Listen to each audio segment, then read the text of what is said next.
मैं हूं आबिद हुसैन शेख, आपका खैर मकदम है 4 टीवी न्यूज कर्नाटक एक्सप्रेस में। कांग्रेस जेडीएस का साझा समावेश कल शाम बेंगलुरु के बाहरी इलाका बीआईसी मैदान में कांग्रेस जेडीएस पक्षों के वरिष्ठों ने मिलकर बृहत शक्ति प्रदर्शन किया, जिसमें एआईसीसी अध्यक्ष राहुल गांधी, जेडीएस वरिष्ठ देवे गौड़ा, सिद्धरामैया सहित सभी कांग्रेस जेडीएस नायक शामिल रहे। इस मौके पर बात करते हुए राहुल ने पीएम मोदी पर निशाना साधते हुए कहा कि 5 सालों में मोदी ने चंद अमीर लोगों का करीब 3.5 लाख करोड़ का कर्ज माफ किया है, किसानों का कर्ज माफ नहीं किया। देवेगौड़ा ने कहा कि अपने अहंकार से मोदी को बाहर आना चाहिए। 130 सालों का इतिहास रखने वाली कांग्रेस को इल्जाम देते हैं कि कुछ भी नहीं किया। संविधान की रक्षा के लिए देश के सभी 21 प्रादेशिक पक्षों को एक होना चाहिए। सिद्धरामैया ने जनता से आवाज लगाई कि कर्नाटक बीजेपी मुक्त राज्य करने के लिए गठबंधन के उम्मीदवारों को चुनाव में जिताना बहुत जरूरी है। इस बृहत समावेश में आसपास के इलाकों से लाखों के कांग्रेस जेडीएस नायक और कार्यकर्ता अभिमानी भागी रहे। धारवाड़ कांग्रेस टिकट अब तक नहीं हुआ फैसला। नाम पत्र भरने में अब सिर्फ 2 दिन बाकी रह गए हैं, मगर अब तक कांग्रेस वरिष्ठों ने धारवाड़ मतक क्षेत्र से अपने उम्मीदवारों की घोषणा नहीं की, जिसके कारण नायकों और कार्यकर्ताओं में असमंजस की स्थिति पैदा हो गई है। इधर विनय कुलकर्णी कार्यकर्ताओं से तैयार रहने की सूचना दे रहे हैं, तो दूसरी तरफ शाकिर सनदी को टिकट देने की बात कही जा रही है। जमीन विवाद, 2 व्यक्तियों का भयानक कत्ल। कल रात बीजापुर जिला सिंदगी तालुका के चांदकोटे ग्राम के बागीचे में स्थित घर में 2 व्यक्तियों का कत्ल हुआ है। बताया जा रहा है कि जमीन विवाद के चलते दुष्कर्मियों ने प्रमानंद भोजप्पा दारीकर और इनके दोस्त अशोक गुरप्पा बिरादार का बड़ी बेरहमी से कत्ल करके फरार हुए हैं आरोपी। मामला सिंदगी पुलिस टाउन में दर्ज हुआ है। बीजापुर में गारों की बारिश, धूप से झुलस रहे बीजापुर के निवासियों को कल शाम हुई गारों की बारिश ने ठंडक तो पहुंचाई, मगर दूसरी तरफ अंगूर किसानों में आतंक छा गया। 5:30 बजे से 6 बजे तक आधा घंटा तक हुई मूसलाधार बारिश में बड़ी मात्रा में बर्फ के टुकड़े दिखाई दिए। बारिश का बहाना के हेस्कॉम ने हर बार की तरह इस बार भी बिजली निकालने में देरी नहीं की।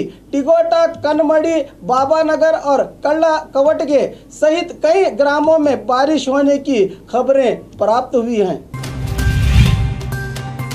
बेलगाम में एमईएस पक्ष के 101 उम्मीदवार चुनावी मैदान में। बेलगाम में एमईएस यानी महाराष्ट्र एकीकरण समिति ने इस लोकसभा चुनाव में अपने 101 उम्मीदवार उतारने की घोषणा की है। अगर 64 से ज्यादा उम्मीदवार हो जाएं तो ईवीएम मशीनें काम नहीं करेंगी, जिसके चलते यानी ईवीएम मशीनें के बदले चुनाव में बैलेट पेपर इस्तेमाल हो सकता है। ईवीएम मशीन में 15 उम्मीदवार सहित 1 नोटा का प्राविधान है।